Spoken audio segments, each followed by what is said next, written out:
And welcome back to the program and our book talk segment of the day. And our guest today has written a really interesting and kind of fascinating book about the world we live in and kind of what goes on with ecology and different species perhaps going extinct, but maybe things that we can do about it. Of course, also what nature does about preventing extinction, or at least adapting to different environments. And the name of the book is called The Rescue Effect, The Key to Saving Life on Earth. And our guest is Mehta Webster. He's a professor of practice at the Department of Environmental Studies at NYU in New York City, and he joined us by telephone today from up in New York. And Michael, great to talk with you. How are you today? I'm doing great, and thanks for having me. Yeah, good to have a chance to talk with you. I'm glad we were able to do this today. When I got the notes about the book, I did definitely want to talk to you because I guess we all should be interested in the environment and all that, but I've always had kind of an interest in it as well. And I guess first of all, you kind of dedicated your academic career to doing this kind of work, right? The environment and ecology and all that, right? Conservation. Yeah. Yeah. I mean, I started as an ecologist at a university, and I've also done a lot of work in conservation. So, yeah, that's been my interest from the get-go. It started with coral reefs, which has always been my sort of biggest love in the environment, but I've worked in many systems. It's kind of a misunderstood, like coral reef. We of course down here in Florida, we have it. Of course, all coastal areas, or most coastal areas, have it. People, I guess, kind of think, just a bunch of sand and rocks, but it's really a living, breathing thing that really.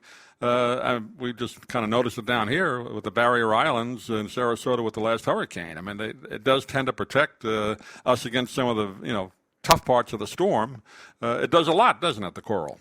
Yeah, so, coral's an animal, doesn't really look like an animal, at least what most people would think of it as, but they build these rocky structures that we know of as reefs, and those reefs, provide places to live for, incredible numbers of different creatures in the ocean, but they also do other things, like you said, like protect shorelines from storms and waves. It really is kind of interesting when you think about, and you talk about it in the book, several examples of species that have had to adapt, some obviously not by choice, some by man-made situations, others by maybe just natural means. The temperature of the Earth fluctuates, as we know, over the decades. So you kind of gone into some of the examples of that, and I guess the first question I should ask is, when animals go extinct, you talk about that in the book. I guess a lot of it is just natural, and nothing you can do about it, right? In other cases, things we can help, right? Do to help. So listen, things have always gone extinct since there's been life on Earth, and over Earth's long history, more things have gone extinct than we currently have on the planet. But I don't think there's much debate in the scientific community that the extinction rate's getting a lot higher, and that the reason for that is because of how we're changing the planet. Mm-hmm. We're doing a whole bunch of things to change the planet, from making agriculture on land out of what had once been forests, or building cities. We're moving species around, and most importantly, we're changing the climate, which is affecting all species and ecosystems everywhere on the planet. Is it become worse in the last, say, 20, 25 years as opposed to, when the Industrial Revolution started, late 1800s, something like that, when obviously pollution became more prevalent with, the engine and those kind of things? Is it worse in the last 25 years, would you say, or did it start more back then? Yeah, I mean, it depends on what specifically you're talking about. There's plenty of places, for example, in the U.S. that have done a lot to clean up their air quality so that, the localized pollution might not be as bad as it was at some time in the past. But on climate, we're just making it worse and worse. And so that one, every year that goes by with us, putting more and more greenhouse gases into the atmosphere, the worse climate change will get. That one's a clear pattern. Yeah. Well, let's talk about some of the examples in the book. I thought they're all interesting, but one was the tigers, how in the wild they've kind of adapted and changed to kind of survive themselves in a way. Can you talk about that for a minute? Yeah, so one of the chapters in the book is about tigers in India, and if you look at what's happened to tigers in the wild over the last 100 years, their numbers have absolutely free-falled, and that's due to a combination of people taking over land that was once tiger habitat, as well as people hunting tigers. And there's sort of an insidious business out there of killing tigers and selling their body parts for a variety of reasons, including their fur and their claws, as well as other parts of their body. And what happened in India, which is where that chapter was set, was that the tiger numbers kept falling and falling year after year. And in the 1970s, India decided to start acting to try and protect its tigers more stringently. And they did things like create a whole bunch of new tiger reserves. And that worked reasonably well to sort of slow the rate that tigers were being lost. But in some cases, it wasn't enough. And that was because tigers are still worth a lot of money in the black market for tiger parts. And in some places, people were still going and hunting them.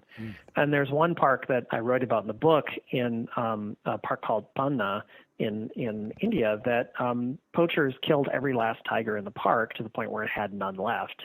And at that point, it became a really big issue for the wildlife managers to try and solve. And so they managed to catch a few tigers in nearby parks and release them back into Panna. And the interesting thing that happened was that the tiger numbers rebounded really quickly.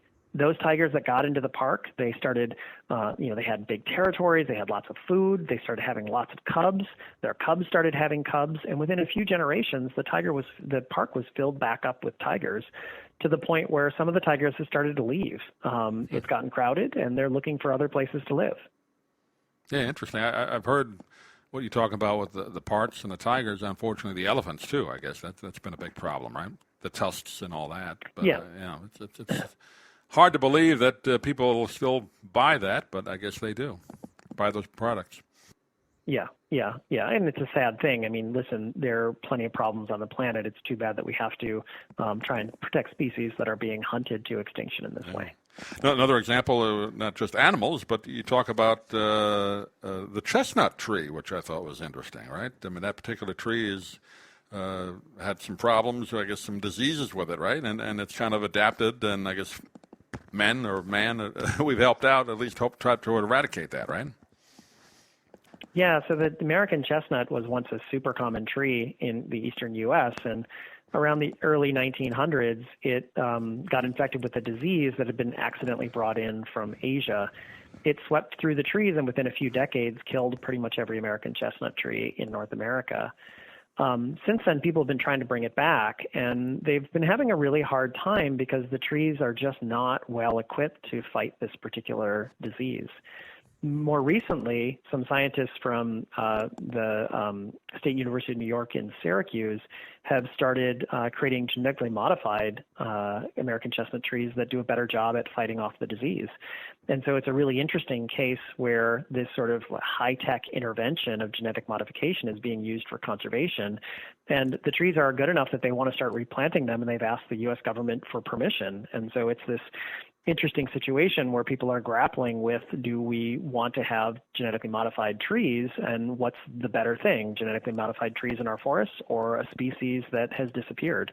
And there's valid views on both sides. Yeah. I guess the point is, we can do some things. Some things, doesn't matter what we do, a species or something will go extinct. That's just the way it is. But I think you make that point in the book. We have to kind of decide,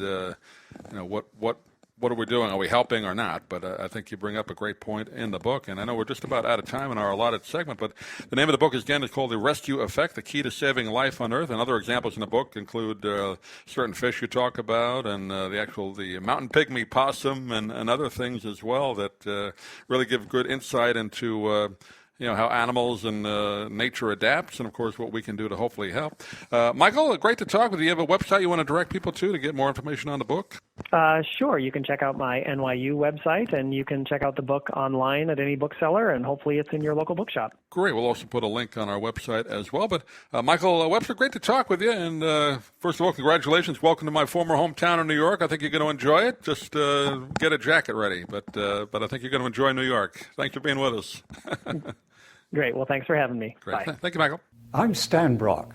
30 years ago, I formed Remote Area Medical to help people overseas. But then we found generations of families in America isolated by poverty from the health care they need. Together, we can take dental, vision, and medical help to 1 million adults and their kids, right here at home in the United States of America.